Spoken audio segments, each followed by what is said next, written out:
The vast emptiness of space carried no sound, but the bridge of the Meridian Alliance flagship Dominion buzzed with urgent activity. Admiral Vextar, his scaled skin reflecting the blue glow of the command console, studied the anomaly readings with narrowed eyes. His species, the Zetheri, were known for their analytical prowess and strategic patience, traits that had helped them form the backbone of the Meridian Alliance, a coalition of 17 advanced spacefaring civilizations. Confirm the readings, Vextar ordered, his four-fingered hand tapping rhythmically against the polished surface of his command chair. Science Officer Miraleth approached, her luminescent tentacles pulsing with nervous energy. Confirmed, Admiral. The anomaly appeared at the edge of the Kaldrock sector. Energy signatures don't match anything in our database. She paused. But there is something else. A distress signal. Origin? Unknown, sir. But it's coming from the mining outpost on Helios 9. Vextar's facial ridges furrowed. Helios 9 was a small mining operation, but strategically important. The crystals harvested there powered the quantum drives of the Alliance fleet.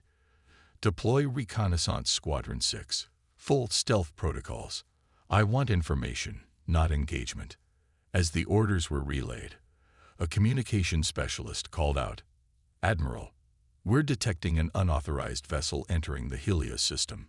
It's responding to the distress call. Show me, Vextar commanded. The main view screen shifted to display a sleek vessel gliding through space. Unlike the crystalline architecture of Alliance ships, this one had smooth, almost fluid lines with sections that seemed to shimmer between states of matter. Identification. Sir, transponder codes identify it as the ESS Horizon. Earth origin. Vextar hissed softly. Earth. The newcomers to interstellar travel. Humans had only achieved faster-than-light capability 40 Earth years ago, and the Alliance had largely dismissed them as an inconsequential species from a resource-poor system. Their technology had been evaluated as rudimentary, their physiology unimpressive, and their expansion limited to a handful of nearby star systems. Why would a human vessel respond to a distress call this deep in Alliance territory? Vextar wondered aloud. Perhaps they were closer than our patrols, suggested his second-in-command, Sub-Admiral Krell. Impossible. The nearest human outpost is 7 light-years from Helios 9. Our nearest patrol was less than 1 light-year away. Vextar's eyes narrowed to slits. There's something we're missing. Captain Ilara Chen stood on the bridge of the ESS Horizon, her posture relaxed but alert. At 42, she was one of Earth Fleet's most experienced captains, with gray streaking her black hair and fine lines marking the corners of her eyes. Those eyes now studied the holographic representation of Helios 9 mining outpost floating before her. Status report, she said calmly. Lieutenant Commander Jackson Reeves, her tactical officer, responded immediately. Distress signal confirmed authentic, Captain. Reading multiple life signs, but they're erratic. Environmental systems appear to be failing throughout the outpost. Any other vessels in the area? Chen asked. None detected within immediate rescue range, though we're picking up what might be Alliance patrol signatures at the edge of our sensor range, reported Ensign Park from the sensor station. Chen nodded. Dr. Okafor, prepare your medical team. Lieutenant Rivera, ready a search and rescue unit. Captain, Reeves interjected, we're still in Alliance space. Protocol dictates.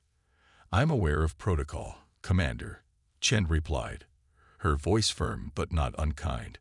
But there are lives at risk, and we're the only ship close enough to help. The Treaty of Proxima Centauri gives us the right to respond to genuine distress calls regardless of territorial boundaries. Yes, Captain, but the Alliance has been particular about treaty interpretations lately. Chen allowed herself a small smile. Then we'll be particularly careful. Helm, take us in. Standard approach, no sudden moves. As the horizon glided toward the outpost, Chen couldn't shake the feeling that something was off about the situation. The distress call had come through on all standard emergency channels, but there was an odd modulation to the signal that their computers couldn't quite place. "Captain, incoming transmission from the outpost," announced Communications Officer Lai. On screen, the holographic display shifted to show a gaunt alien face. The being belonged to the vril species, insectoid, with compound eyes and mandibles that clicked nervously. "This is Director Xanthar of Helios 9. Earth vessel, we are grateful for your response. Our environmental systems suffered catastrophic failure after a power surge. We have wounded and are losing atmosphere in sections 3 through 7. Director, this is Captain Ilara Chen of the ESS Horizon. We're preparing rescue teams now. Can you secure a docking port for us?" "Yes, Bay 4 is operational. Please hurry." "We have." The transmission crackled with interference, less than an hour before complete system failure. As the transmission ended, Reeves stepped closer to Chen. "Captain, something doesn't add up. The Vril are methodical. They have redundant systems for their redundant systems. A catastrophic environmental failure like this is highly improbable." Chen finished for him. "I know. Keep all systems at full alert. This could be something else entirely." The Horizon approached the outpost, a sprawling structure carved partly into an asteroid. Mining equipment extended from its surface like metal tentacles, and intermittent emergency lights flashed through viewport windows. "Docking procedure initiated," reported the helm officer. "Establishing seal with Bay 4. Chen tapped her communication badge. "Rescue teams, stand by. Full environmental suits, weapons concealed but charged. Treat this as a potential security situation as well as a rescue operation." As the ship locked into place with the outpost, Chen felt the subtle shift that indicated a successful docking. But before the teams could deploy, a massive energy surge registered on their sensors. "Captain," Ensign Park shouted. "Multiple vessels decloaking around us. Alliance signatures." The holographic display updated to show 5 sleek Alliance vessels surrounding the Horizon and the outpost, weapons systems active, and targeting locks engaged. "Incoming transmission," Lai reported, his voice tight. The display changed to show the stern face of Admiral Vextar. "Earth vessel Horizon," the Admiral began, his voice carrying the distinctive harmonic undertones of the Zethari. "You have entered Alliance space without authorization and approached a secure facility. Power down your systems and prepare to be boarded.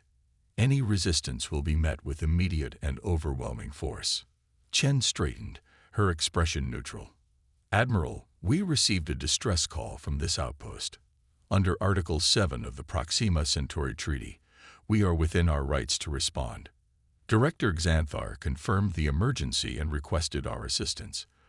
Vextar's facial ridges rippled in what Chen recognized as the Zethari equivalent of a dismissive smile. "There is no emergency, Captain Chen. This was a security test, which you have now compromised." The director was instructed to play his part. Chen's eyes narrowed slightly. "A trap, then. But why target a lone Earth vessel? If that's the case, Admiral, we apologize for the intrusion. We'll withdraw immediately." "That will not be possible, Captain. Your vessel's presence here raises concerns. Your ability to arrive so quickly at this location suggests capabilities beyond what Earth has disclosed to the Alliance. We will need to inspect your vessel." Chen felt a chill run down her spine. The Horizon was equipped with experimental technology that Earth's government had specifically classified as top secret. The quantum displacement drive was years beyond anything Earth had publicly demonstrated. "Admiral, with all due respect, the Horizon is a sovereign vessel of Earth. We are not subject to inspection without evidence of treaty violation, which you have just admitted does not exist. This was your test, not our transgression." Vextar's eyes hardened. "You misunderstand, Captain. This is not a request. Power down your systems, or we will be forced to disable your vessel." Chen kept her voice level despite the threat. "Admiral, I urge you to reconsider this course of action. It constitutes a direct violation of." "You have 3 minutes to comply, Captain," Vextar interrupted, before terminating the transmission. The bridge fell silent for a moment before Reeves spoke. "Orders, Captain." Chen's mind raced through options. Running would confirm their suspicions about the Horizon's capabilities. Fighting was out of the question. The ship wasn't designed for combat against 5 Alliance warships. Surrendering would expose Earth's most advanced technology to a potentially hostile power. "Begin emergency power-up of the QD drive," she said quietly. "Covert mode." "Captain." Reeves looked surprised. "The drive isn't rated for in-system jumps. The precision required is within our capabilities," Chen finished. "We need options, Commander, not objections." Turning to the communication station, she added, "Lieutenant Lai, open a channel to the Alliance ships." When Vextar's face appeared again, Chen spoke with calm authority. "Admiral, I propose a compromise. We will allow a small inspection team to come aboard the Horizon to verify we carry no hostile intent. However, certain sections of our vessel remain off-limits under Earth military protocols." Vextar seemed to consider this. "Your proposal is inadequate, Captain. We require full access." "Then I regret we are at an impasse, Admiral. The Horizon will not submit to a comprehensive inspection without approval from Earth Command. I suggest we both contact our respective authorities and seek diplomatic resolution." As she spoke, Chen saw the sensor officers silently indicating that the Alliance ships were powering up weapon systems. They had no intention of negotiating. "Your time has expired, Captain Chen," Vextar announced coldly. "Prepare to be disabled and boarded." Chen waited until the transmission ended before turning to her bridge crew.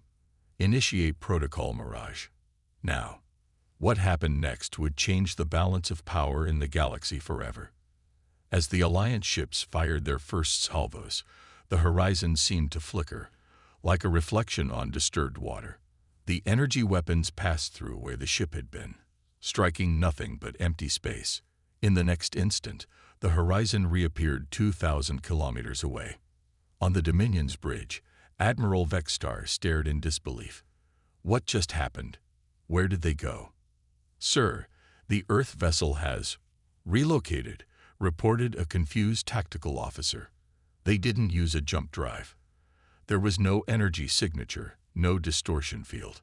They simply shifted position." "Impossible," Vextar hissed. "Nothing can move that way. Target them again." But as the Alliance ships adjusted their aim, the Horizon flickered once more, appearing momentarily in multiple locations simultaneously before solidifying on the far side of Helios 9. On the Horizon's bridge, Captain Chen allowed herself a tight smile. "Status report. QD system functioning at 87% efficiency," reported the engineering officer. "We can manage 3 more shifts before needing a cooldown cycle." "That should be enough," Chen replied. "Open a channel to the Dominion." When Vextar's face appeared, his composure had clearly slipped. His facial ridges were fully extended, a sign of agitation in Zethrai. "What are you?" he demanded. "What is that technology?" "Admiral," Chen replied calmly, "you have witnessed a fraction of the Horizon's defensive capabilities. We did not come here to demonstrate them, but you've left us little choice. Now, I suggest we return to diplomatic channels before this situation escalates further." For a long moment, Vextar was silent, his alien eyes studying Chen with a new wariness. Finally, he nodded once. "Very well, Captain. We will stand down for now. But know this, the Alliance will not forget what we've seen here today." As the transmission ended, Chen turned to her first officer. "Commander Reeves, set course for Earth space. Maximum conventional speed until we're clear of the system. Then prepare the QD drive for long-range jump." "Aye, Captain," Reeves acknowledged. After a pause, he added, "They'll come after us, won't they, once they've regrouped?" Chen looked at the retreating Alliance ships on the display. "Yes. What they saw today will frighten them. And fear often leads to aggression." She squared her shoulders. "We need to be ready for what comes next." Little did she know that what she had just set in motion would reshape the power dynamics of the entire galaxy. The ultimatum. The orbital assembly halls of Earth Defense Fleet headquarters gleamed in the reflected light of Earth's moon. Through the vast transparent aluminum viewports, Admiral Helena Takahashi watched as construction drones swarmed around the newest vessel in Earth's growing fleet.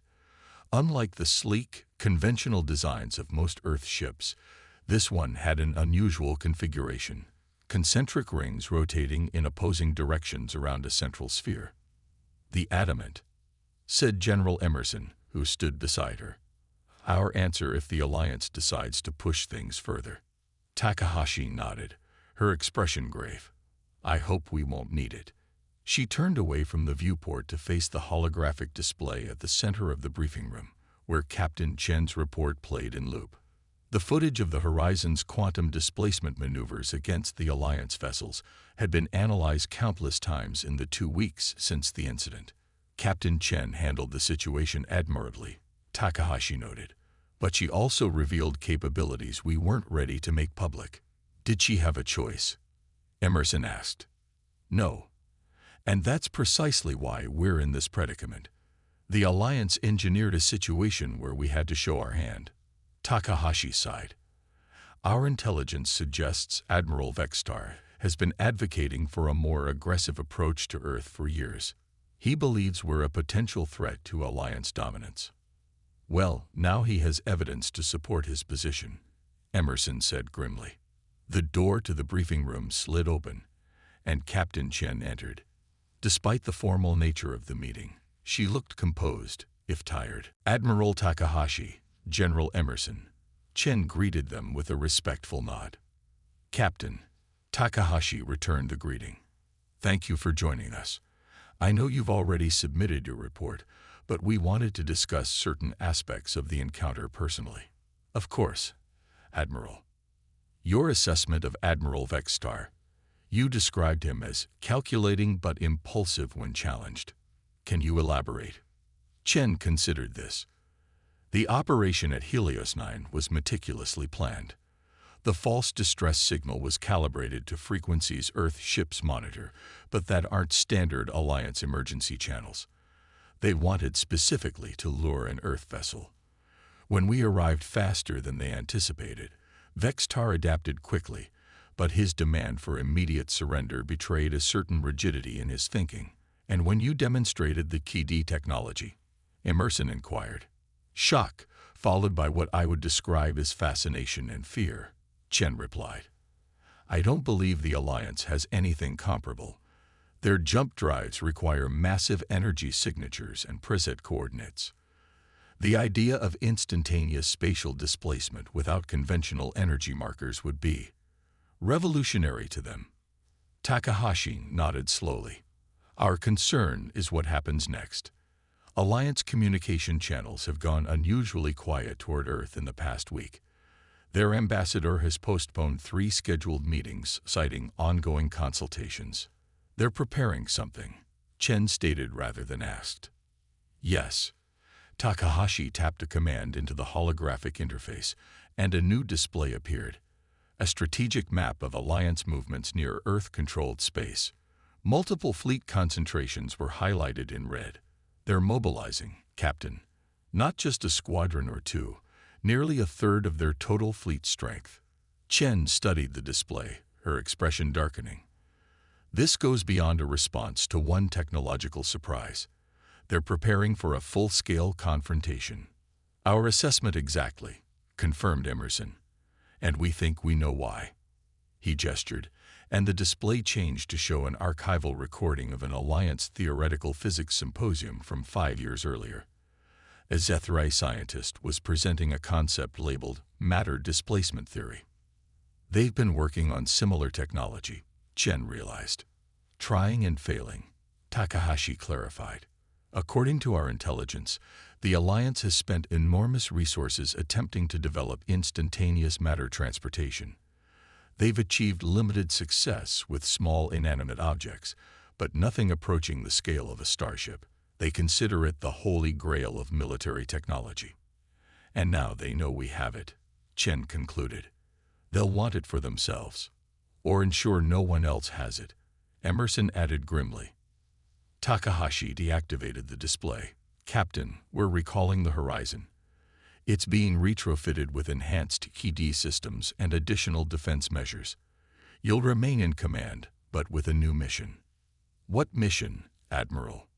Deterrence. We believe the Alliance is planning to issue an ultimatum. Surrender all KD technology or face military action.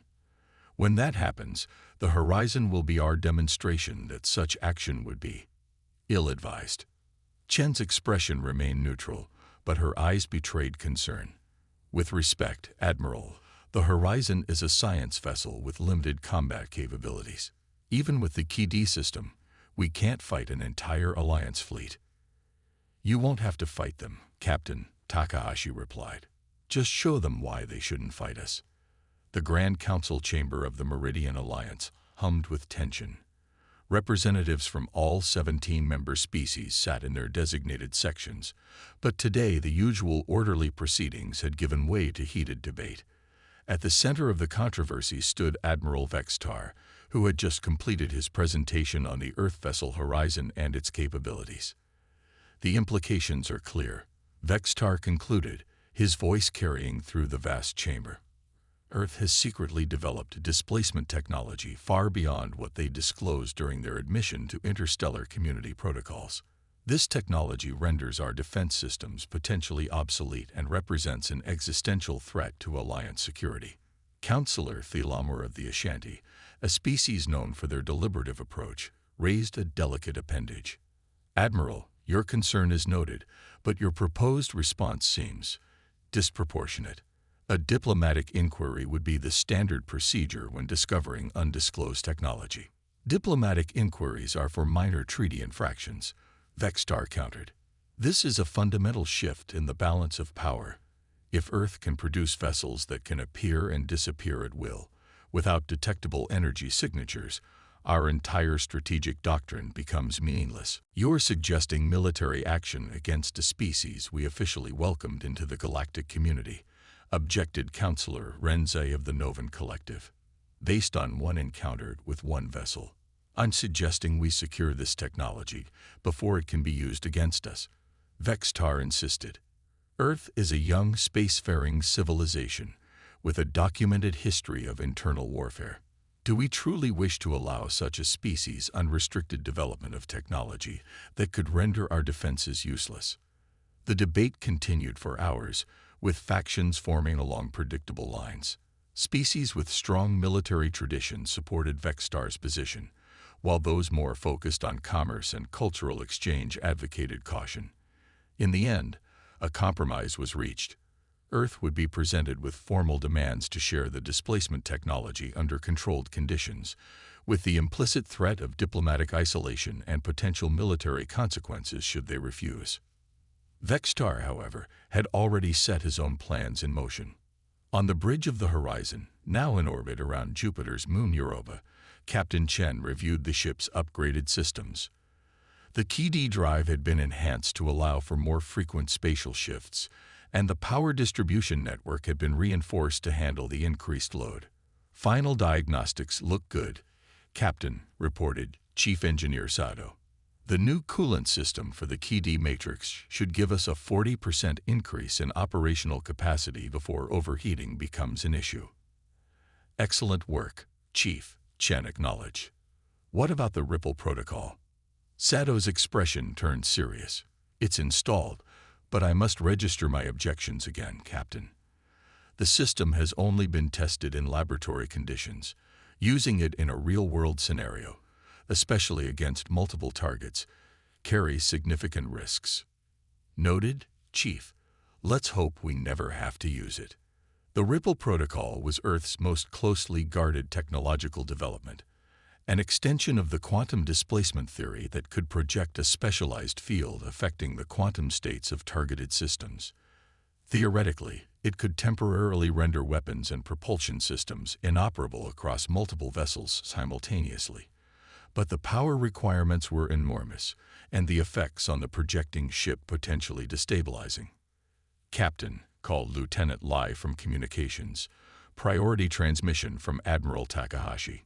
Chen nodded. In my ready room. Once alone, She activated her secure terminal. Takahashi's face appeared, looking even more serious than usual. "Captain, the situation has escalated," the Admiral began without preamble. "We've received formal communication from the Alliance Council. They're demanding full disclosure and transfer of all quantum displacement technology within 72 hours, or they will take all necessary measures to ensure galactic security." Chen felt her stomach tighten. "An ultimatum?" "Yes, and our intelligence suggests Admiral Vextar has already mobilized a battle group of at least 300 vessels, with more joining daily. He's positioning for a strike regardless of the diplomatic outcome." "What's our response?" "Earth government has rejected their demands, of course.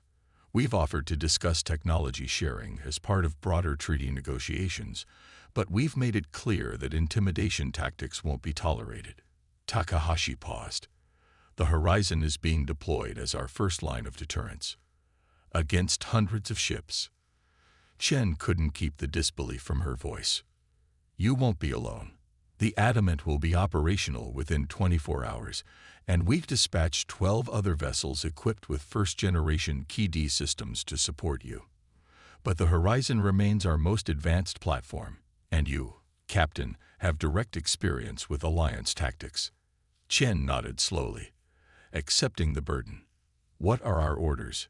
"Proceed to the Proxima Centauri neutral zone. Take position near the monitoring station there. When Vextar brings his fleet, demonstrate our capabilities clearly but without direct aggression unless fired upon. The goal is deterrence, not conflict." "And if deterrence fails?" Takahashi's expression hardened. "Then you are authorized to implement the Ripple Protocol. Show them why starting a war with Earth would be their last mistake." The Proxima Centauri neutral zone had been established 50 years earlier as a buffer between Alliance territory and the then newly discovered Earth. The monitoring station, jointly operated by Earth personnel and Alliance representatives, served as a communications hub and diplomatic meeting point.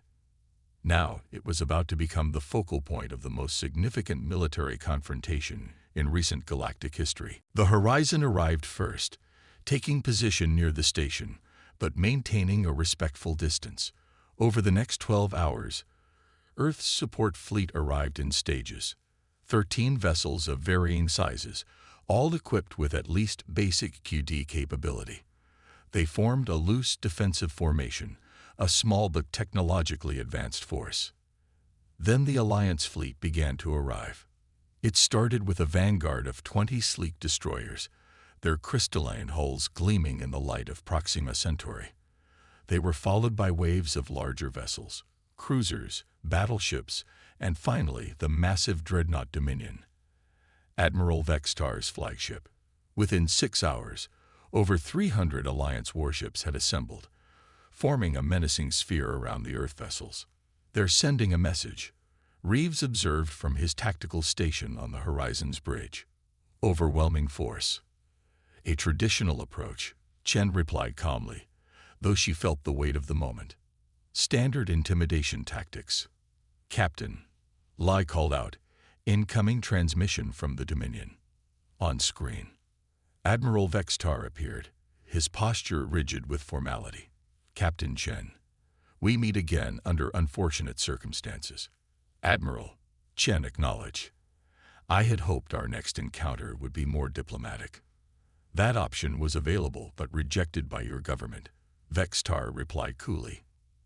"The Alliance Council has been clear in its requirements. Earth must surrender all quantum displacement technology immediately.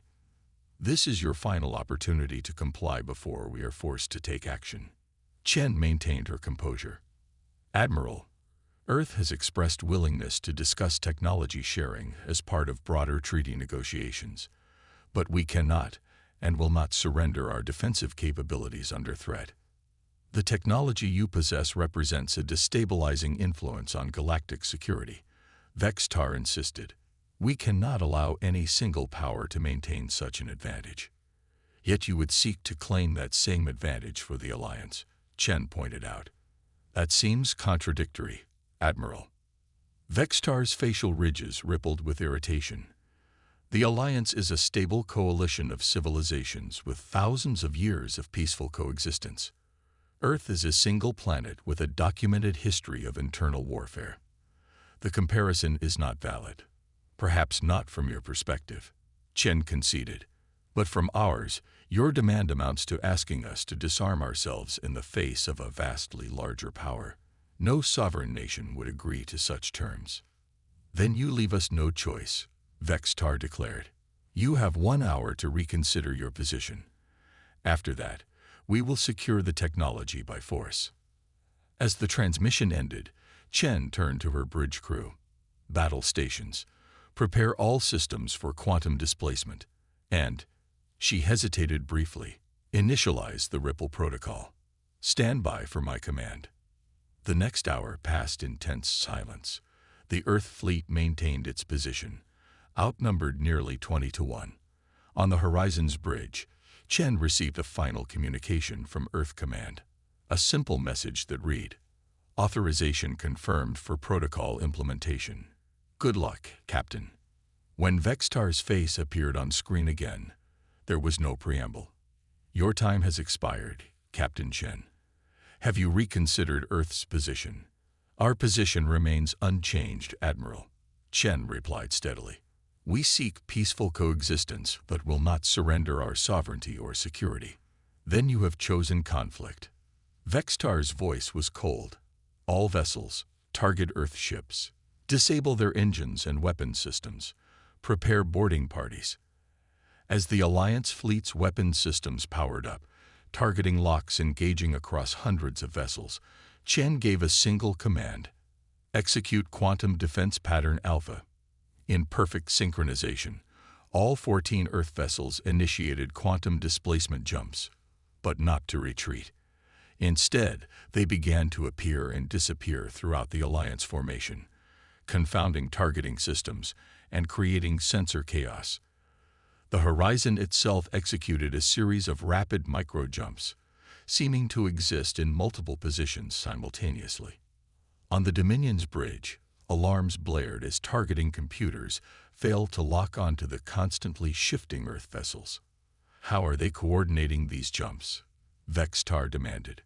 "They should be colliding with each other." "Unknown, Admiral," replied his tactical officer. "They appear to be using some form of quantum entanglement to synchronize their movements." "Fire at will," Vextar ordered. "Saturate the area with weapons fire if you must." The Alliance fleet opened fire, energy weapons, and projectiles streaming through space in a dazzling display of firepower. But the constantly shifting Earth vessels proved nearly impossible to hit. The few impacts that did occur were glancing blows, absorbed by shields without significant damage. After 10 minutes of futile attacks, Chen opened a channel to the Dominion. "Admiral Vextar, this demonstration should make clear that continued aggression is pointless. I urge you to stand down and return to diplomatic channels." "Never," Vextar snarled. "All ships, advance. Close the distance and surround them completely." As the Alliance fleet began to contract its formation, Chen turned to her engineering officer. "Is the Ripple protocol ready?" "Yes, Captain. System charged at 100%. But I must warn you, the power drain will leave us vulnerable for approximately 40 seconds after activation." Chen nodded grimly. "That's a risk we'll have to take." She opened a fleet-wide channel to the Earth vessels. "All ships, cease displacement maneuvers and form defensive cluster on the Horizon's position in 5, 4, 3, 2, 1. Execute." The Earth fleet suddenly converged around the Horizon, creating a tight formation. Vextar saw this as an opportunity. "They're consolidating. All ships, focus fire on their position." But before the Alliance fleet could act, Chen gave the final command: activate Ripple Protocol. Full spectrum deployment. From the center of the Horizon, a wave of brilliant blue energy expanded outward, not as a destructive force, but as a rippling distortion in the fabric of space-time itself. As it passed through each Alliance vessel, their weapons systems, engines, and targeting computers simply stopped. Ship after ship after ship went dark, their advanced technology rendered temporarily inert by the quantum field disruption. The ripple continued expanding, touching hundreds of vessels in its growing sphere. In less than 30 seconds, nearly the entire Alliance fleet hung motionless in space, powerless but intact. Only the Dominion, shielded by experimental quantum barriers, maintained partial functionality. On its bridge, Admiral Vextar stared in disbelief at reports flowing in from his fleet. What have they done? Some kind of broad-spectrum quantum field disruption, reported his science officer, voice shaking. It's temporarily altered the quantum states of our key systems. Nothing is damaged, but nothing works. How long until systems recover? Unknown. Admiral. Hours, perhaps days. As Vextar absorbed this devastating information, a transmission came through from the horizon. Captain Chen's face appeared on his screen, her expression solemn but not triumphant. Admiral Vextar, you now understand a fraction of Earth's defensive capabilities. We could have destroyed your vessels, but chose not to. Every ship in your fleet will regain functionality within approximately 6 hours, with no permanent damage. I suggest you use that time to reconsider the wisdom of military action against Earth. In that moment, looking at the calm human captain whose single ship had just neutralized 300 of the Alliance's finest vessels, Vextar realized that the balance of power in the galaxy had irrevocably shifted. The ultimatum had backfired, spectacularly. Contingency paradigm. The observation lounge of the horizon offered a panoramic view of the disabled Alliance fleet. Hundreds of vessels suspended in space, their normal running lights and engine signatures absent. Captain Chen stood alone before the vast window, her reflection ghostly against the darkness beyond. The events of the past hour would reshape galactic politics for generations to come, and the weight of that responsibility pressed heavily on her shoulders. The door slid open behind her, and Commander Reeves entered. Captain, Admiral Takahashi is on secure Channel 1. She's requesting immediate conference. Chen nodded. I'll take it here. When Takahashi's image appeared on the small display terminal, her expression was a mixture of relief and concern. Captain, I've reviewed your preliminary report. The Ripple Protocol performed beyond expectations. Yes, Admiral. Perhaps too well. We've effectively disabled the entire Alliance battle group without a single casualty on either side. Chen paused. But we've also revealed our most classified technology. There's no going back from this. That was always the risk, Takahashi acknowledged. What's the status of Vextar's flagship? The Dominion retained partial functionality due to some kind of quantum shielding we hadn't anticipated. But they're in no position to threaten us, and the rest of their fleet remains completely disabled. We estimate full systems recovery will begin in approximately 5 hours, with complete restoration taking up to 12 hours for their more complex vessels. And the horizon. We experienced the expected power drain. The key drive is offline for another 20 minutes, and the Ripple projector will require at least 24 hours to rebuild its quantum matrix. But our conventional systems remain fully